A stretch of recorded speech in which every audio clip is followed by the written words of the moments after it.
Well, good afternoon, everybody. And today we have another seminar session with Jesse Zwiker. Hello, Jesse. How are you today?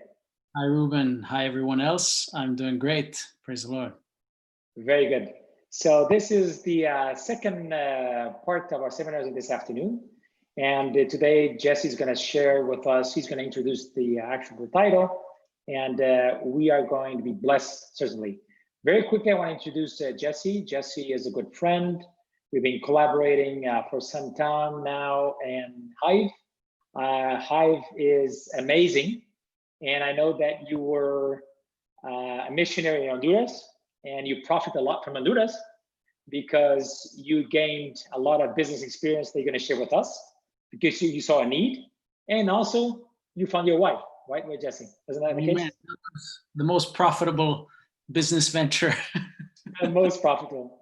And nowadays you have a couple of companies, and you also dedicate your time to provide consultancy services, and also have a translation company. So really blessed to hear you. Jesse, just go ahead and share with us today.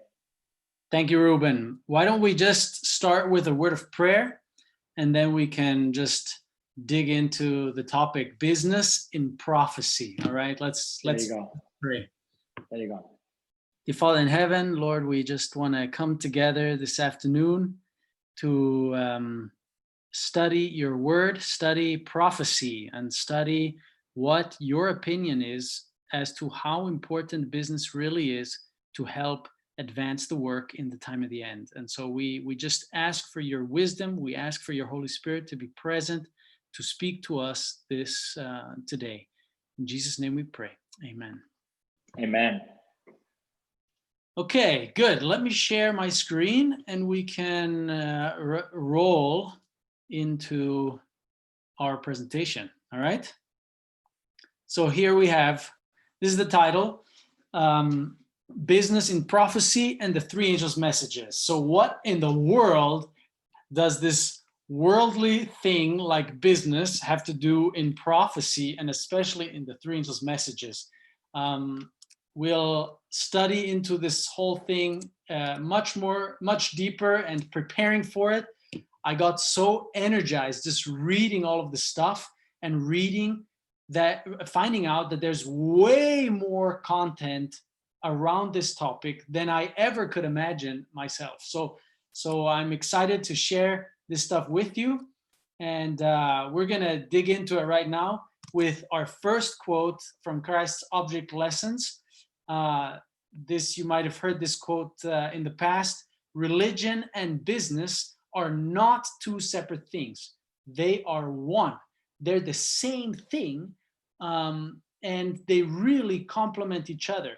Ellen White is so strong about how they need to be integrated that she calls the separation of it essentially a divorce. So if you look at this quote here, you can see she says, "You have felt that business is business and religion is religion." So it's totally separated.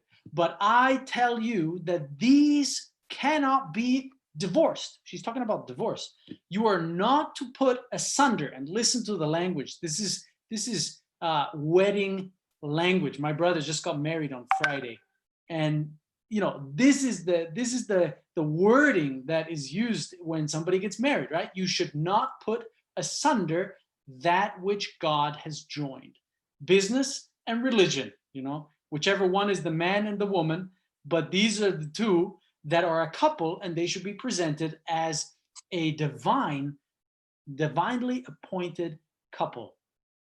Here's another beautiful quote that I really like, where she's talking about how we're going to do enterprises, and we love doing enterprises here on earth, but really the grandest enterprises, she says, are not going to be here, but this is just a preparation ground here for the bigger enterprises that we're going to do in heaven. So let's read it here.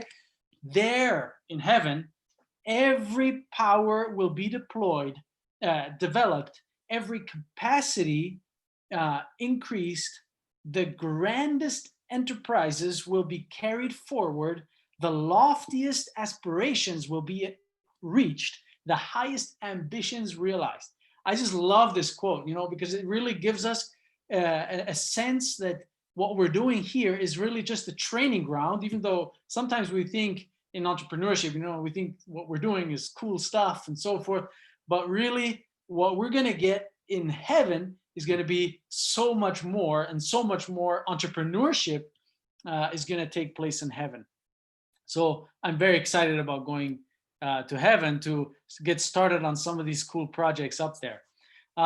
So before we get into more of the nitty-gritties here, Luke 19, where it tells us in this parable, essentially where Jesus tells us that we should do business till he comes, right?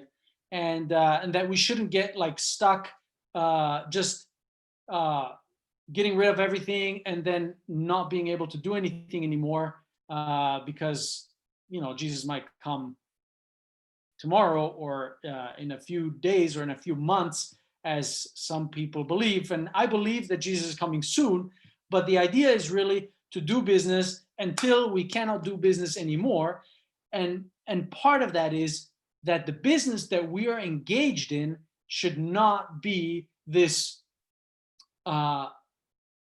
what people think is a worldly business. We should be in business, but really in business to advance the work of God with the things that we're doing. And we're going to read some more about that theme. Now, in the past, really business and money has had quite a bad reputation, if I can say it in a positive way. So, but let me ask you, just make a poll here and ask, how many of you guys have run a business or own a business now? Maybe you're not running it anymore, but you own a business or have started a business in the past.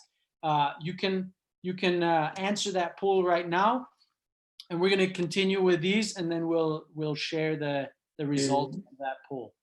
And Jesse, we can also educate people right now. The first poll that you can see the polls on the right side of the chat box. So you can click on the right side, you will see chat and polls. And then you have the first live question that Jesse has put out that is right now available for you to vote. And then you can continue, Jesse, and then we can share the results very soon. Okay, so I can't see the chat, but that's okay. I'm gonna just... It's fine. I will tell you the results, and then in a bit I'll close the poll. You can go ahead. Okay, so let's just continue here with the backstory behind why business really got this bad reputation. So business used to be a good thing. In the Hebrew, in the Old Testament, business was a very healthy, very positive thing. If you were doing well in business, that meant God was blessing you and was helping you, and you were following the laws of nature and the laws of the mind, which businesses mostly has to do with the laws of the mind, with the understanding of value and how to contribute, how to identify needs, and how to supply needs. But then later, especially in the medieval time period, the church started abusing business and other enterprises as well, and started actually making people feel like if they're making more money, then they must be more worldly. And if you're making less money, and actually if you're poor, then you're going to be a very spiritual person. So the most spiritual people, as you know, in that time, who were they? It was the monks, right?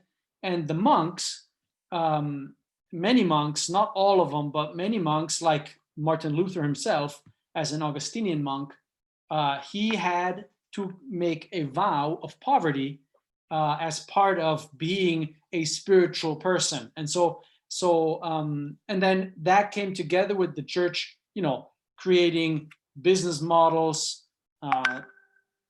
like. Jesse, can I ask you just one thing? You have a box of the color palette on top of the presentation. So you just close that box. Some of our viewers have told us this. Oh, there you go. Oh, okay, thank you. Perfect. Yes, I didn't want to interrupt you, but glad for mentioning that was perfect. Okay. So the point is basically that in the past, they've abused really with indulgences and so forth, forcing the people to give their money to the church. And by doing so, they commit spiritual acts, and you can actually win your salvation by giving more money to the church, and also creating purgatory, where if you give money then to the church, then you'll allow your grandma to be less time in the fire burning. And so these kind of misconceptions really created a bad taste also for money and for business, until really Martin Luther came along, and Zwingli, for that matter. Actually, Calvin was the strongest one in the pack that really talked heavily about business, and how the gospel and how the Bible was actually in favor of business and in favor of entrepreneurship. And he kind of rekindled that. And it was very interesting, because that really pushed the Protestant movement to become much more entrepreneurial, much more business-like, business-oriented, and much more like against the status quo, against the rule of the church at that time, and so forth. And so they really created a lot more businesses to not have to be employed by Catholics and so forth. So they created all of these things, and the effect that it had on countries is very phenomenal. This guy, Max Weber, a German guy, wrote one of the most quoted books in history in social economics, talking about how Protestantism affected the spirit of capitalism and the economics of different countries. So if you look even to today, you look at the distribution of how, where a majority of Catholics live, where a majority of Protestant religions or denominations live, then you can actually see a direct correlation to the success of the economy of the country based on this kind of a distribution. The most obvious is North America and South America, but also Northern Europe versus Southern Europe versus Africa. There's a number of interesting dynamics where religion really had a play in how economics turned out in the country. And so the mindset as to what we believe, whether money is good or bad, or whether studying business or theology, is good or is bad and good, or vice versa. And I started studying theology, and I ended up studying business. And I actually believe I'm probably more of a missionary now than when I studied theology. So this is part of the reason why I think this topic is so important, is that to be able to have a scalable impact, business is the study of understanding how to make an impact in society, how to study, find a need, and fill that need in a successful way. So let's read this quote here. And we have also the results of the first poll, if you want, Jesse. Oh yeah, please share them. Okay, so we have about 75% that actually own the business and have started a business, and 25% that have not, let's say, yet, right? Okay, that's the result. Excellent. So that's a nice crowd that we have here. So a lot of business people. So this would interest you, of course. So let's go to the next question, the next poll, and that is, how many customers have you led to Christ through your business? So this is just a question for the business owners, for the 75%, and we'll have another question afterwards for the others to answer a similar question for them. So how many customers have you been able to lead to Christ, or been able to really fall in love with Christ through your company? All right. It's live now. We're going to leave it for about 2 minutes, and we'll come back to it. Okay. So let's read these quotes meanwhile, because these are, to me, some of the most powerful quotes that I've ever read in my life. Here she says, "Not 1 in 100 among us is doing anything beyond engaging in common worldly enterprises. We are not half awake to the worth of the souls for whom Christ died." So the reason why we're only engaging in common worldly businesses is because we're only half awake to the worth that souls have, for which we can labor, because God, Jesus, even gave his life for these people. So let's us also give our lives. And she says, if the followers of Christ were awake to duty, there would be thousands where there is one today proclaiming the gospel in heathen lands. So this is from Testimonies, Volume 8. Strong quote. Here's an even stronger quote, okay? These are very strong for businesses, how we do business. You know, she says, we have no time now. We're in the time of the end, okay? We're talking about business and prophecy, time of the end. We have no time now to give our energies and talents to worldly enterprises. Shall we become absorbed in serving the world, serving ourselves, and lose eternal life and the everlasting bliss of heaven? Oh, we cannot afford to do this. Let every talent be employed in the work of God. So, and this quote is not meaning that we should all give up our businesses and just give all the money to the church and then, you know, start working, all be employed as pastors.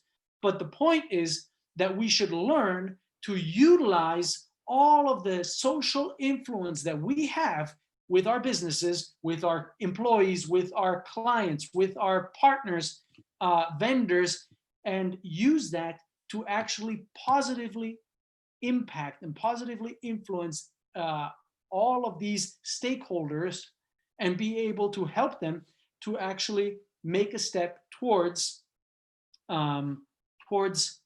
understanding that God is actually in favor of them, and God is actually a loving God, and he's trying to help them be successful, etc. So this is really, really important, that this is part of our mission in whatever business that we're in. So let's go to the next quote, the next question. I just want to ask that the other 25% that are employees that haven't done business in that sense yet. Yes, and we have the results of the second one. And okay. The results are also 75% say, unfortunately, no, so 0. And the other 25% 1 to 5. Okay. So, on the how many customers have you led to Christ through your business? Okay. So it's interesting, huh? So we really have not, and this is my conclusion in this, is that we really have not tapped into the power of the influence that we have through business in society to reach people with our products, with our whatever we do. And I do consulting for this topic, and obviously as majority of the time is I spend a lot on obviously profit engineering and startup development and really getting traction for customers or for companies. But really one of the major keys is this methodology of how to share the love of God through my company with all the stakeholders, including the employees, but especially with the customers, to bring them closer to a relationship with God. And it's not easy. It's complicated, and some businesses are more complicated than others, but there is actually a methodology and there is a solution for these things. So, and we're going to go into the history a little bit more of what God asked the church to do in the past with these things. So let's go to the third question. Yes, we have the third question live right now. Mm-hmm. Is for the employees, how successful have you been with leading? How many people and customers, co-workers have you led to Christ? That's right. So let's dig into now Madison College. Madison College in many parts of the church has almost been forgotten.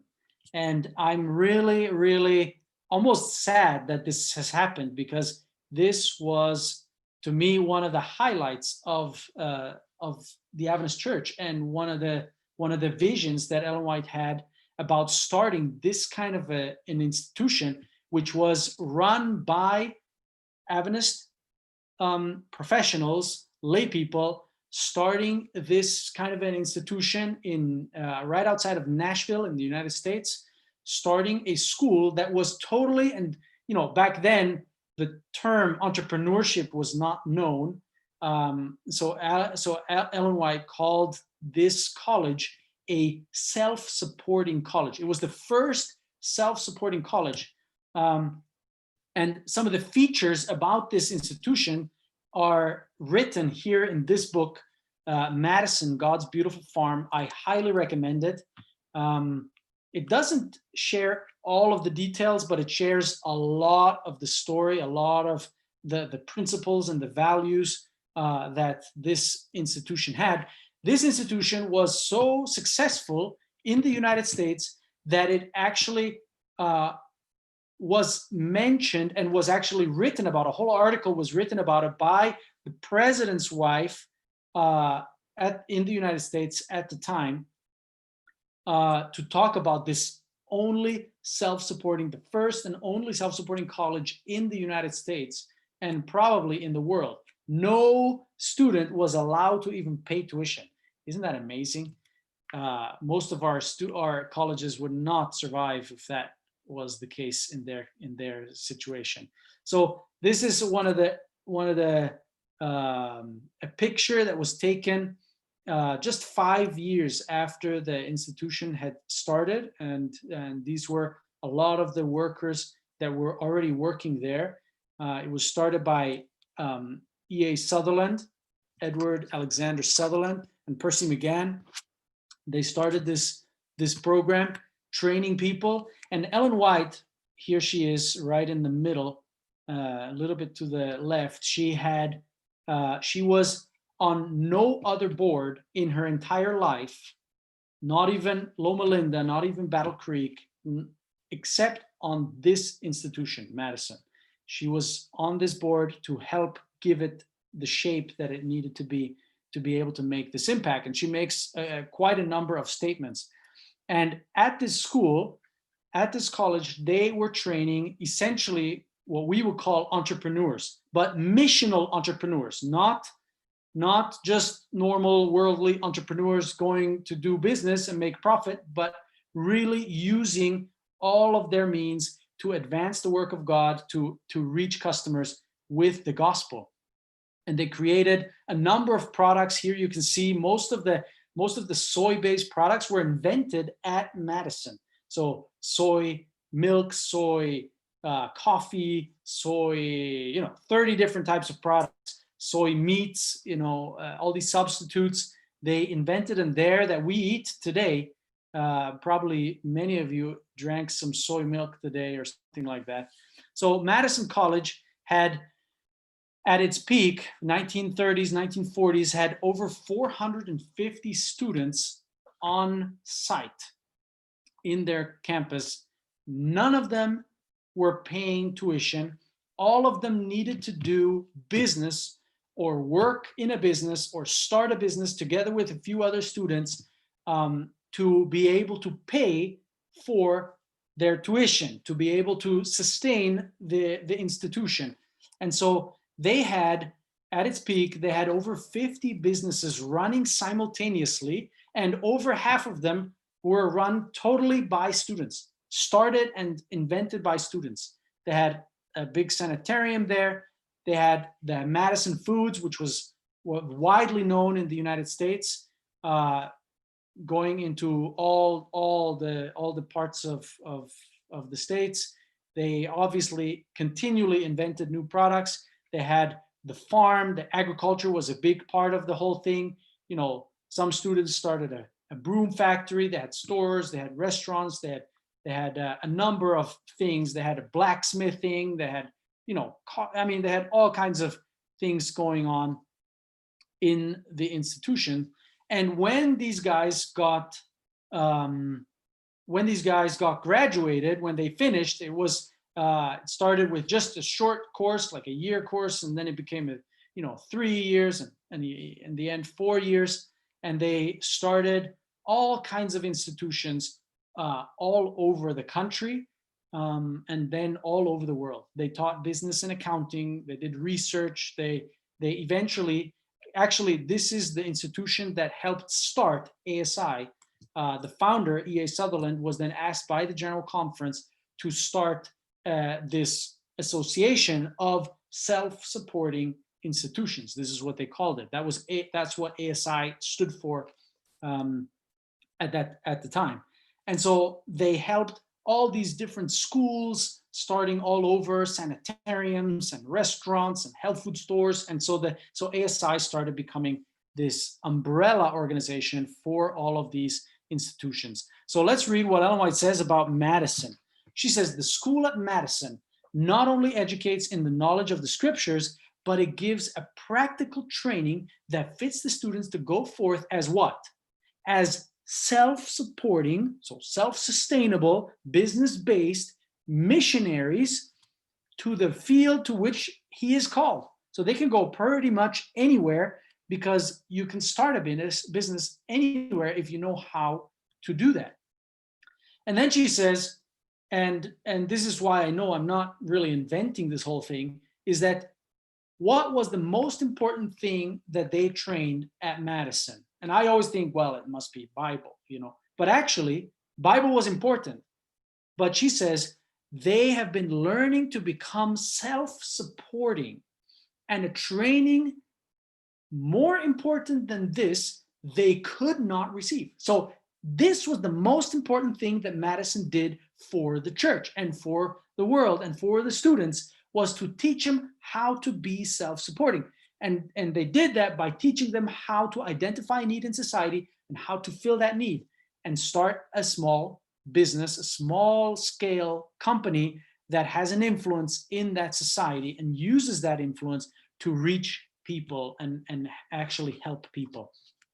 She says, the class of education given at Madison School is such as would be accounted a treasure of great value by those who take up missionary work in foreign fields. If many more in other schools were receiving a similar training, we as a people would be a spectacle to the world, to angels and to men. The message would be quickly carried to every country in the world, and souls now in darkness would be brought to the light. Brothers and sisters, we are sitting on gold right here. She says, if we would do this whole training people to be self-supporting, to really be business missional entrepreneurs, then the gospel would be preached quickly unto every nation. And we haven't done it. So we need to do this kind of training, this kind of stuff more. Various industries, she says, should be carried on in our schools. So back then, they didn't have technology, they didn't have, computers, but they were teaching these people how to do business on a basic level, right? What did they teach them? The industries, the industrious instruction given should include the keeping of accounts, accounting, right? Bookkeeping, carpentry. Okay, carpentry business, it's easy to start, right? And all that is comprehended in farming. Farming is easy to sustain yourself wherever you go, right? Oh, I forgot the other quote. There's another quote here that is part of that quote that basically tells everything that they were doing, like we should do blacksmithing and even, she says, typewriting. This will be like software development nowadays, right? And a number of things that they were doing back then. So here's another crazy quote. All our denominational colleges and training schools should make provision to give their students the education essential for two things. What are those two things? Evangelists and Christian businessmen. Wow. So these are like top priorities, So I'm thinking, wow. So business is really more important for the advancement of the gospel than what we have really thought it was, We thought it was more like just for our livelihood type of thing. But no. It's much more important. It is the biggest, maybe the most potent vehicle to expand our work and to scale our impact in the world. So let me ask the next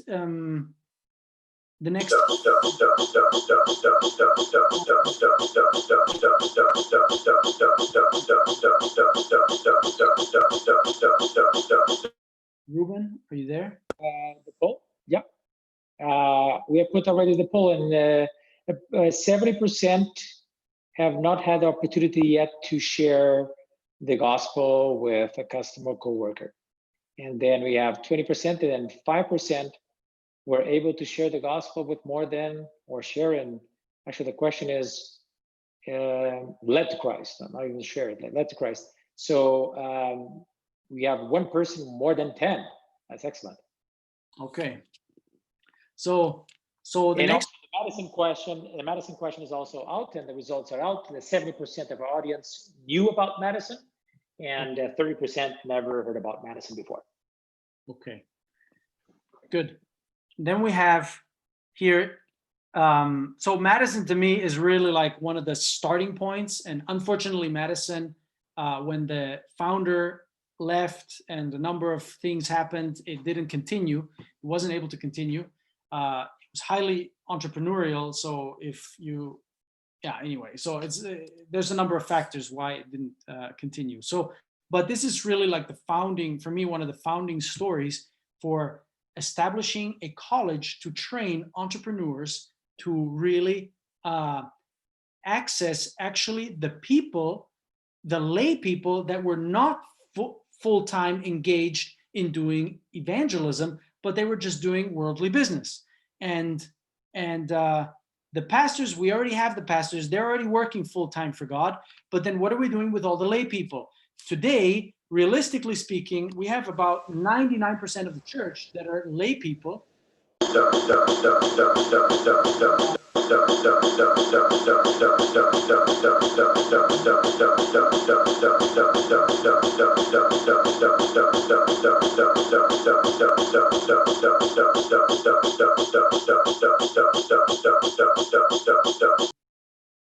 Okay, here we go. It stopped. Okay, so this is to me why this message is actually so important, because business allows the lay people or the professionals. I don't like to say lay people. This is a medieval term, kind of putting down the non priests, right? But anyway, so the other professionals in other areas, they were not being fully taken advantage of for the advancement of the work. And so business allows people to work a full-time job and be paid by it, and at the same time be able to advance God's work, right? So this is what we call business evangelism, or entrepreneurial evangelism, or missional entrepreneurship is what I like. Jesse, can you start the keynote, because you are in the, there you go. Yeah. There you go, better. So let's go to the next step. So after Madison, same time period actually, Ellen White had a dream of how we as a church should work the cities. So this is still in 1800s, 1880s, 1890s. Ellen White had this dream of this this really important thing, and she said it's the most important thing that we should do, and that is to reach the cities, and with a specific methodology, with God's methodology, to reach the cities. So how do we do that? Here she says it. She says, there is no change in the messages that God has sent in the past. the work in the cities is the essential work for this time. It's essential. It's like air, right? Air or water to drink. Without it, we're going to die, right? And so this is the essential work for us, for the church. To be alive is to work the cities. But then she makes a prophecy. She says, when the cities are worked as God would have them. So we've been working the cities for 100 years. But she says, when the cities are worked as God would have them, the result will be the setting in operation of a mighty movement such as we have not yet witnessed. And this is what she's talking about, is the latter rain movement, is the final movement of finishing the work. And she says what's going to push that is actually the work in the cities. And now the question is, how do we work the cities? How does God want us to work the cities? She says, God calls for self-sacrificing men converted to the truth to let their light shine forth in clear, distinct rays. So this is part of the rays that light up the world with the glory of God, are these people that are working these cities. This is from Medical Ministry 304. So let's go to this vision that Ellen White had. So around 1880, actually it was 1876 to be exact, Ellen White had a remarkable dream about the Silicon Valley area, San Francisco area, the startups in San Francisco. Back then, it was about social ventures, about natural healthcare. She was talking about clinics, sanitariums, and vegetarian restaurants, which was like totally cutting edge. It's still cutting edge 100 years later, right? Back then, it was super innovative. These kind of enterprises, and to use these for a spiritual impact. She says, all with the vision to solve the world's most pressing problems in a sustainable way, not just in California, but in every city of the world. And she called this method the beehive. This is actually why we started Hive Camp or Hive International, which is to create these kind of beehives in every city of the world. So let's look at what this beehive in San Francisco looked like. They had a number of things, a number of social ventures, taking care of the needy, taking care of orphans, and so forth, and different businesses. So we can just kind of cruise through here pretty quickly to see what she says. She says many lines of Christian effort were being carried forward by the brethren in San Francisco. This was done by the church members, not by primarily the pastors, but by the church members. And this is where the word beehive comes. So she's talking about these past few years. This is what they were doing, right? Around 1900. She says, what did they do? They were visiting the sick. They were finding homes for orphans. So they were really trying to solve the world's most pressing problems at that time. Now San Francisco at the time was a major port for the United States. It was the main port of the West Coast. So everybody, all kinds of ships were coming in. These people had been on ships for 6 weeks. Many of them died, got sick, and so forth because there was no sanitary. They were, doing their physical necessities in the same place that they were sleeping. I mean, all kinds of things going on. So these guys would come to this port and help all of these people that stranded, that were coming to the United States with the hope of doing something. And they came and brought them hope, and brought them not only hope, they showed them that God really cares about them, and that also that they can fall in love with God because God is there to help them. They demonstrated the gospel, not just proclaimed the gospel. They proclaimed, but they also demonstrated. So they did these kind of things. They worked for the unemployed. They found work for the unemployed. They had a number of businesses going on, and they tried to employ as many people as possible, or finding employment for them. They nursed the sick.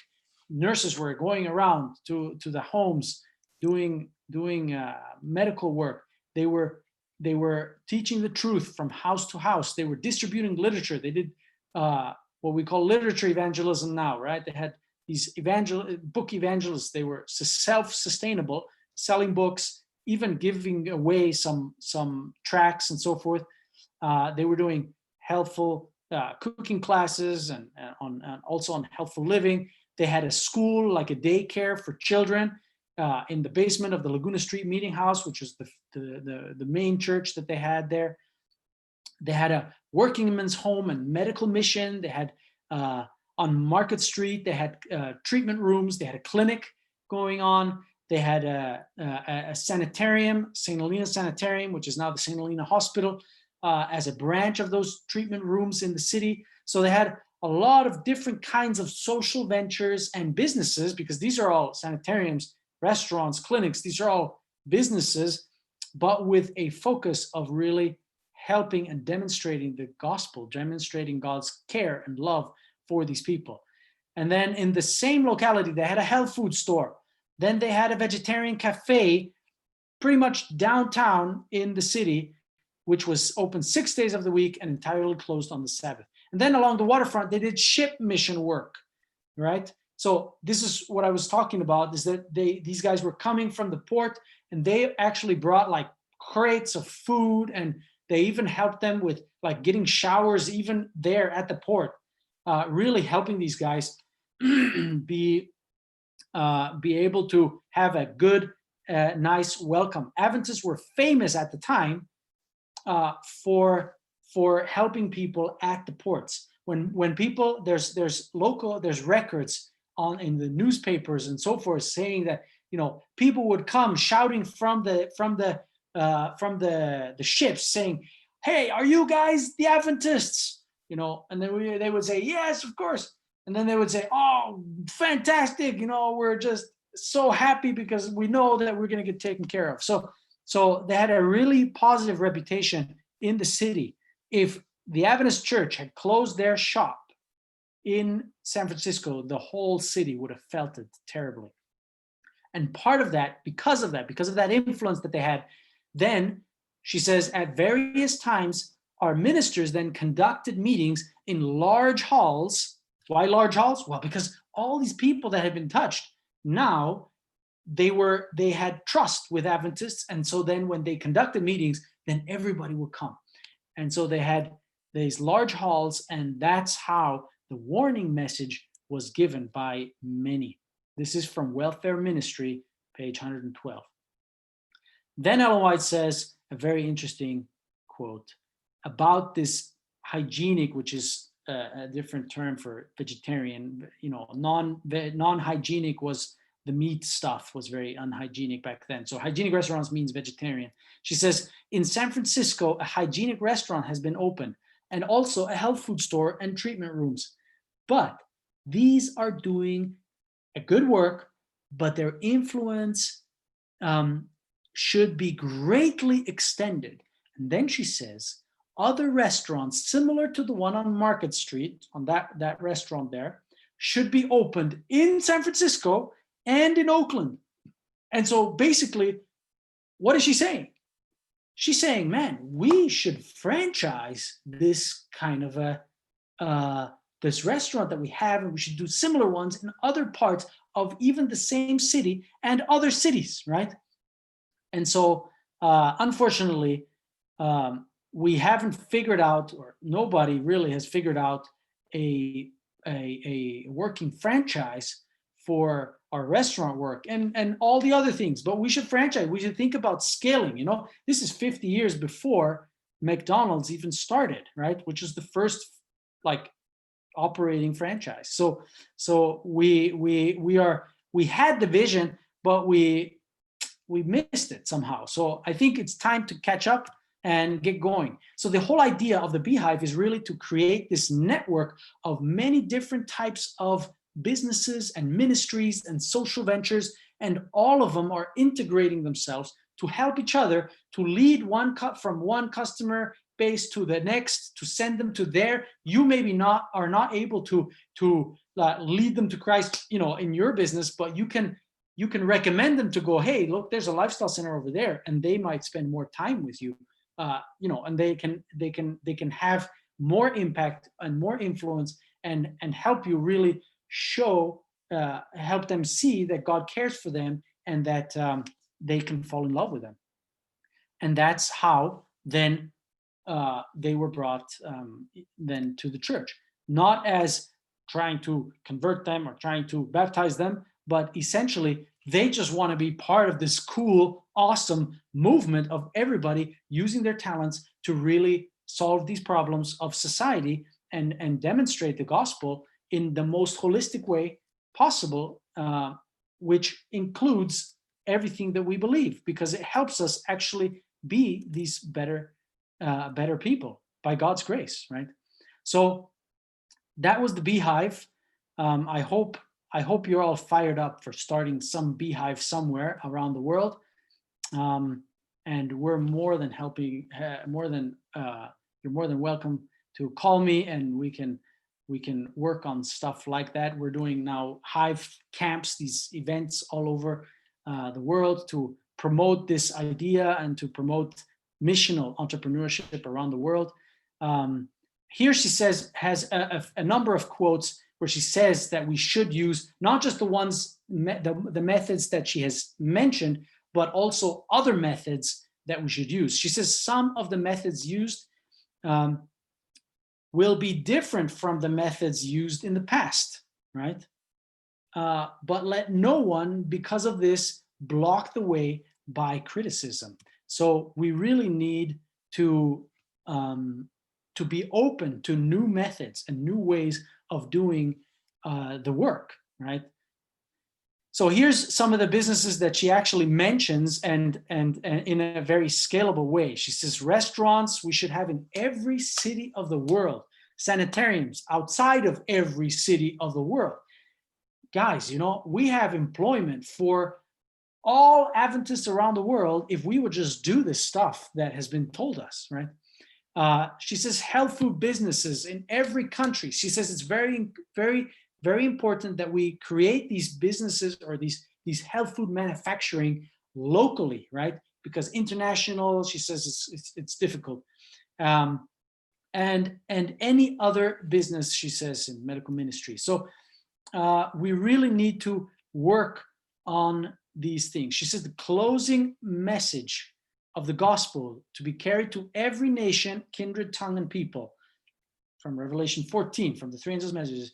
She says, in foreign countries, many enterprises for the advancement of this message must yet be begun and carried forward. Guys, this is a call for us to start these projects all over the world. And then she mentions some again here, the ones that we kind of know. The opening of hygienic restaurants and the treatment rooms and establishment of sanitariums are necessary not just in America. And she goes on to say also in Europe and so forth. So this is really part of what we're supposed to do. And actually, Ellen White has entire books written just about certain business models. There's a whole book just about health food business, right? Health food ministry. Then there's a book just on restaurant ministry. There's many books on schools, on sanitariums. I mean, there's like 4 books on sanitariums: medical ministry, counsels on health, testimonies, volume 7, at least big sections of it. You know, anyway, counsels on diet and foods. I mean, there's a number of them, and we really need to do this, I believe. And there's a lot of foundation for us to actually do these things. Now, I'm not saying, as I said previously, that we should do these exact businesses, but we really need to be thinking in new ways, in new businesses, because we're living in a new time. I have a technology startup, but I also have a translation startup or a company. Now it's not a startup anymore, but you understand. So the idea is really to be very creative about what the needs are out there, finding those needs, and being able to solve that need in society. So let's go to the last chapter. But before we go to the last chapter, I wanted to ask the question on the Beehive for all the participants. How many of you have known about the Beehive vision before? There you go, Jesse. Actually, I was too fast and I put that question out when you were talking about Beehive. Fine. We have results already, and the percentage is about 65%, 70% knew about Beehive before, and the other did not. Okay, so similar to the other. Exactly, similar. Pretty much a third and 2/3. Okay, good. So let's go into now the last part of the presentation, and then we'll go into questions, okay? The last part here is now connecting business with the three angels message in terms of prophecy, in terms of what the significance is. So there's a number of significant points, but we don't have time to really dig into everything. Ellen White does say how important, that the three angels' message, righteousness by faith, is the three angels' messages in verity. It's essentially, in the context she's explaining, it's the demonstration of the gospel in practice, in real life, is living the three angels' message in verity. It means that you're not absorbed in doing just worldly business, doing whatever, but your main theme in your life is to allow Christ to live in you, and for that to transform everything that you do, including your business, right? And your work, right? Regardless of if you own your business or you work in a business, but that your work is truly sanctified and has as its primary aim to actually demonstrate that loving care that God has for the world. And of course, you can do that wherever, in any job that you have, regardless of whether that's a ministry or your own business or not. You can still demonstrate that. But the most effective way of doing it is when your personal mission is aligned with the company's mission, right? So if the company's mission, and if he's an Adventist or a Christian, and he has that same mission to really demonstrate the love through his company, through his products and everything, and it changes the way they run the company, then your mission is aligned with the company's mission. So if you're working at somewhere else, you can still do that. You can still have a certain influence, but it doesn't work on a large scale, because the business itself is at odds with what you're doing. And then often, of course, they're going to tell you that you're not allowed to talk about religion and blah blah blah, and so then it makes it very complicated. So this is part of why I think Madison and the Beehive and these messages are so important, is that it's time for us to start our own companies. And this was always the vision that Ellen White gave us, right? She said they're doing hospitals, well, let's do our own hospital and run it as in an Adventist way, not in the worldly way, but in God's way, so that it can really demonstrate the love of God to the world, right? And she calls these businesses memorials for God, if they're doing that in their business. So let's go into now besides the three angels' messages, there is a fourth angel that unites with the three angels' messages that is very heavily connected with what we have been talking about. We already talked about these rays that light up the world with these different ministries and businesses, and now here we go into Revelation 18, verse 1. She says, and after these things, so this is after even the three angels' message has been being proclaimed, she says, I saw another angel coming down from heaven, having great authority, and then says, and the whole earth was lightened up with his glory.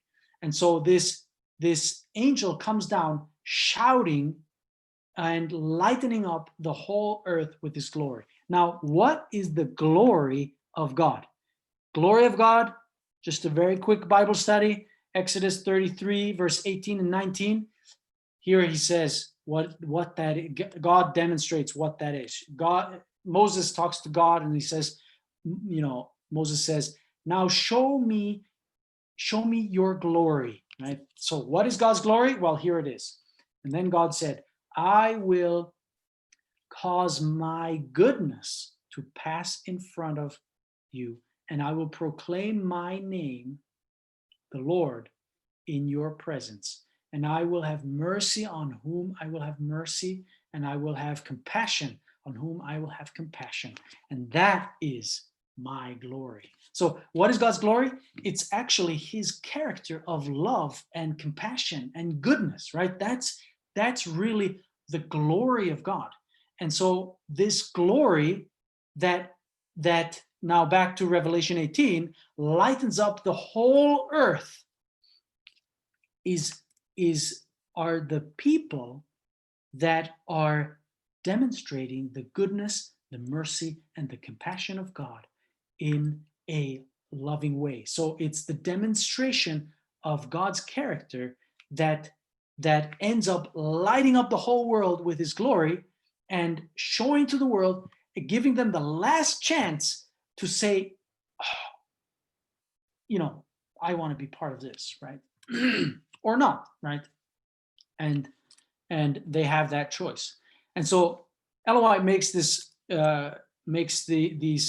these different inferences on enlightening the world. She says, God has qualified his people to enlighten the world. He has entrusted them with faculties by which they are to extend his work until it shall encircle the globe.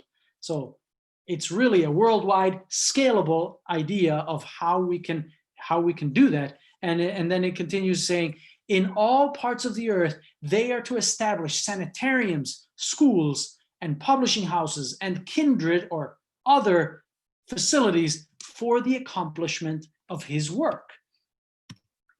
And then she says, I saw jets of light shining in cities, from cities and villages, and from the high places and the low places of the earth. And God's word was obeyed as a result. And as a result, there were memorials for him in every city and village. So this is a prophecy that there will be these memorials in every city and village around the world. So what are these memorials? Here's some, I put some quotes here in short. What she mentions as memorials, she mentions institutions, she mentions sanitariums or health centers, she mentions centers of influence, any type of center of influence. She mentions outpost centers, she mentions restaurants, schools, churches, right? So all of these things, and actually, and I would conclude from this, is that any business or any entity or any bee from the beehive, any of these little venture are all these lights, these rays that lighten up the whole earth with his glory as memorials, if their primary aim is to demonstrate the love of God and share the love of God with the people that they come in contact with. And to finish off, I have here a quote where she makes this really straight, where she says, we didn't do our job. And because of that, because we didn't do our job, God is going to have to raise up agents. Here she says, I will instruct the ignorant with heavenly eyesalve. This is talking like Laodicean language, right? That we are in spiritual darkness. But because of that, God himself, will raise up agents who will carry out my will to prepare a people to stand before me in the time of the end. And then she says how they do that. She says, in many places that before this ought to have been provided with sanitariums and schools, God himself, will establish my institutions, and these institutions will become educational centers for the training of workers. And then she explains how that happens. So you can read this, the whole thing in Testimonies, volume 7, page 101. But this is a prophecy where it says, we didn't do it, but because we didn't do it, this prophecy is kind of unconditional, because it's like, we didn't do it, but then God himself is going to do it himself. So these institutions, schools and sanitariums, but also all the others, all the restaurants and everything else that she's been talking about in the context, will be established all over the world. And we get to be part of that vision, or get to sit on the sidelines and watch, right? Now, I personally, I could not, I don't want to read these prophecies and then just sit down and have other people do it. I want to like jump in and do it myself. So, and I think the more people jump in and do it, the more we will get this work done. So there's a number of prophecies also in the Bible, especially Ezekiel 47, where it shows how that medical missionary water flowing out of, she talks about sanitariums and all this health work, restaurant work, health food, whatever, all of these things, and actually, and all the other businesses are also, if they really solve a need, are part of the big picture of what Ellen White calls medical missionary work. It's not just medical. Will flow out of the sanctuary or out of the church and fill the entire world, will flood the entire world with this healing balm, this healing water, going over the whole world. These are the same vision from Revelation 18, basically. So in the time of the end. So the last thing I want to share is, this is a little promotion, but if you're interested in finding more about this business and mission together, we're doing an event together with ASI in November 16 to 22. This global summit. It's also a virtual summit where you can go register at hiveinternational.org, Hive with a Y, and you can be part of this movement of really doing missional entrepreneurship. Okay, let's open up for questions. We're right on time, and yes, thank you, Ruben, for hosting this this time with us. Excellent, Jesse. It was an amazing presentation. I loved it every minute, and we had a very good feedback, very good engagement. I think we had a very interested audience. People just hang on here and just receiving comments here in the chat. Excellent, loved it. And we have some questions. There's interesting. One of the individuals that has been watching is actually doing a dissertation on beehives. Now, doctorate dissertation beehives. That's a good thing. And he just also. Is that Doug?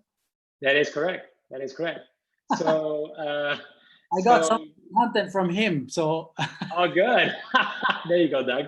So he also shared with us the legal entities of San Francisco, were Beehive San Francisco Medical Missionary, Benevolent Society Rural Health Retreat Association of California, and California Medical Missionary and Benevolent Association, right? So as you said, it's historical, right? That this has been the roots in the Adventist movement. Actually, I didn't realize, this very simple thing, but I realized in this presentation, Jesse, that, and we have talked about this so many times, but one of those moments that self-supporting is actually entrepreneurship. But Ellen White did not have that word, right? Did not have that word. That's right.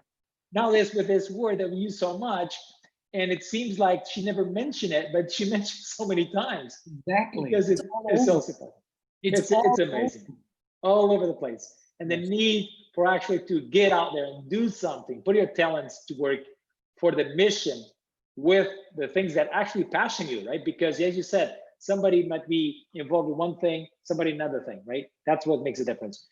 We have a couple of questions here, and one of them is, what is the difference, or this several coming in, what is the difference between missionary endeavors and missionary endeavors? Missional endeavors, missional endeavors and missionary endeavors. What is that? Endeavors. Sorry, but you get the point, right? Yeah. It is basically the missional seems to be popular term now, correct? Yeah. So what I'm doing is I use missional more than missionary. And the main reason is simply because there's a perception in current society, and it's getting stronger and stronger, that missionary is connected with colonialism, is connected with trying to put your culture on top of the other person's culture, and you going from a first world to a third world country, and you're gonna you're going to help them, which means you're telling something. them help, So all of these things are connected with the traditional missionary term in many people's minds. So, and I don't want to connect with those things, but I do want to connect with the whole idea of actually doing God's mission. And so I like the missional mixture approach of still having the mission in there, but not connecting too much with the negative sides of that some people perceive. Now, obviously, in the church, we don't have that problem too much. It's everybody likes missionary work, or at least most people. Actually, I know some that don't, but it's also getting stronger actually. But I like this approach. It's a little bit of a softer word, but it's essentially means the same thing, just packaged nicely. Very good.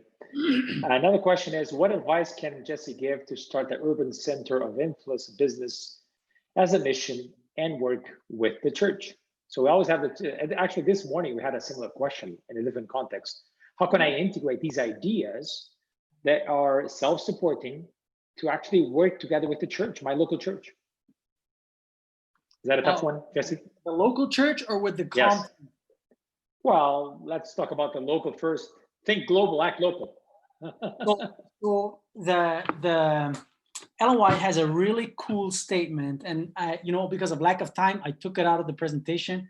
But it says the true purpose of the church is to train the church members to use their talents to work for God. And so the main purpose, if I understand this correctly, and I actually ended up even graduating as a pastor, but I definitely do have a different approach to ministry, of course. But the idea really is that one of the primary job descriptions of the pastor is to train the church members to use their talents and say, oh, you have experience being a chef in a restaurant, or you're a business manager. Okay, look, let's get together and start a restaurant together, okay? And some people have done this. I know Mario Brito, who's now the division president in Europe. He did exactly this and started a restaurant in Portugal, right? And there's a number of that one that have done these kind of things, and it's really revived the church, because suddenly they can actually use their talents and work full time for God with their talents, even though they're not called to be pastors. So in my mind, this is the integration. The pastor is there to just kind of like encourage them, motivate them, train them, coordinate. Right? And even though they might be all separate businesses, separate ministries, the church doesn't have to control or own anything. And it's actually, most of the time, it's better if these things are just simply coordinated with ASI and the division, and they should all work together, but not everything needs to be controlled by the church. Now, some of them can be run by the church, and we've had some good experiences with that. Sanitarium in Australia is one of the most successful companies in Australia in the health food industry, and it's run by the church, right? So it works, but a number of cases where that hasn't happened, and part of the problem is that if a good friend of mine, Rivellino Montenegro, he says, a camel is actually a horse designed by a committee, So the more people you have involved in developing a ministry or a business, and everybody wants to have their thing inside of that thing, then eventually it becomes a very awkward thing. So it's better to usually have it in a very slim format.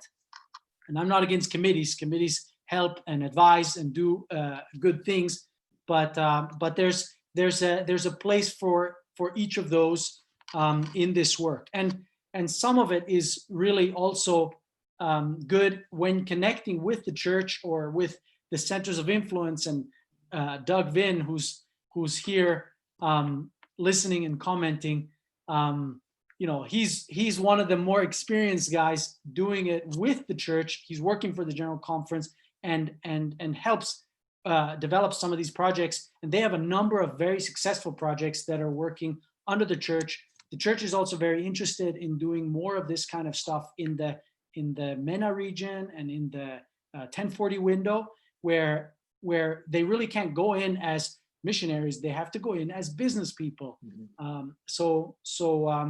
So this is really a big need also to connect with the church and connect with also private entities and ASI and OCI. If you know about OCI, these are all the networking organizations that really help all of these businesses and ministries to be successful. And of course, Hive, right? Very well. Well, actually, we have several questions about Hive now. Okay, you ready? You did talk about Hive.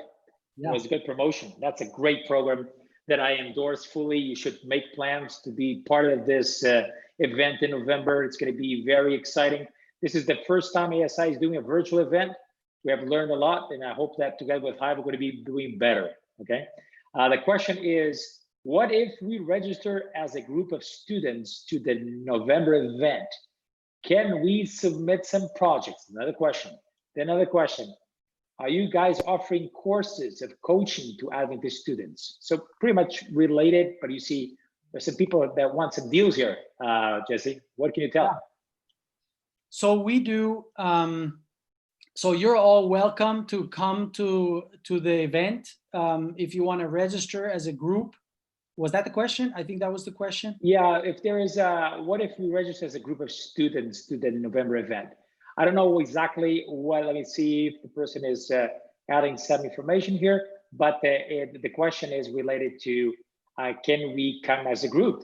And I think that that is yes, right? Well, is it like a group of a group that is going to present a project? Can you develop a little bit how the projects are done? Is it just individually or as a group? Yeah, so probably that. It's a virtual startup conference, so anybody can come from anywhere. You can come as a group, you can come as a startup. So you register for the event, but if you have a startup, you can after you've registered, you can also submit your pitch. You can submit your pitch actually tomorrow in the afternoon at 2 o'clock on how to pitch your project here at ASI. And you can basically you can submit your pitch, your project, and you will be able to pitch that. Then if it gets in, then you'll be able to get feedback from investors and potentially even get funding. So you can do that at the event. We do professional consulting and business coaching on behalf of Hive. So if you go to the website, you will see all of the different offers that we offer. We have trainings from past events like presentations like these and others that we have uploaded on a platform for you to be able to get this kind of training yourself. That's a way to get training. But then we do individual coaching. We also do some group coaching. Of course, that's much more affordable. And if it's ministry oriented, of course, it's also much more affordable. So we have these services, and I just encourage you to go to the website. You can see there all the things that we do. Yeah. So great. So there are some questions also related to that, following up on that, which is, I think you have answered partially. Does Hive have a repository of business plans, benchmarks, KPIs, things related to the learning process to actually present the project and then to manage that startup? Do you have anything related to that? Yes, so our big focus in Hive is really, our expertise is really in the startup process. So the startup development or small business development. So accelerated growth stuff.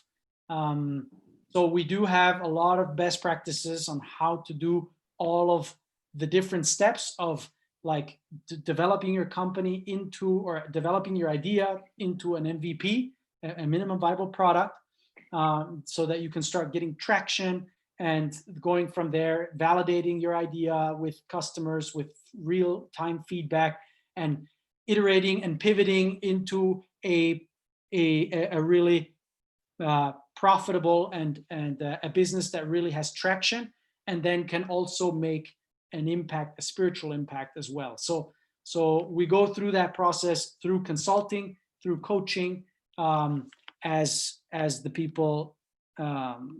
We have a number of clients from all over, actually, from South America and Africa and the United States, a number of them. So yeah, so we're definitely more than well. This is actually our mission. So we just want to help you guys, everybody, anybody that is starting a project, a business that wants to do mission, to be successful, and to do it on a professional level with benchmarks, with everything.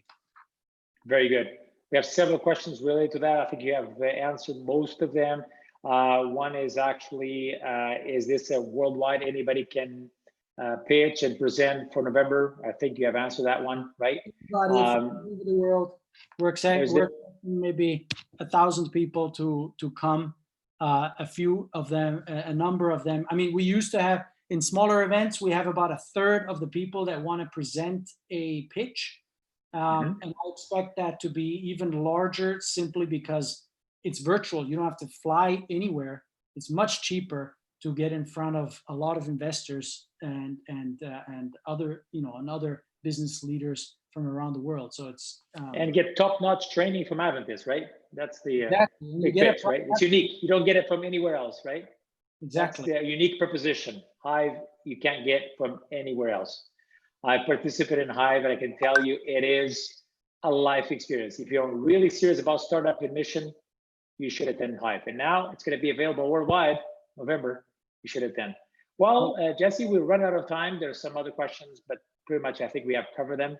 I want to mention, and that is, if you want the presentation. Right. Some people have asked that. Yeah, this is usually what comes up. That's a good remember, actually, because in the beginning people were asking for that, and I was forgetting that. So go ahead. So you can just you can go to the through the QR code, and we put in basically a type form. So you can just put in your email and name, and we will be able to then send you the presentation.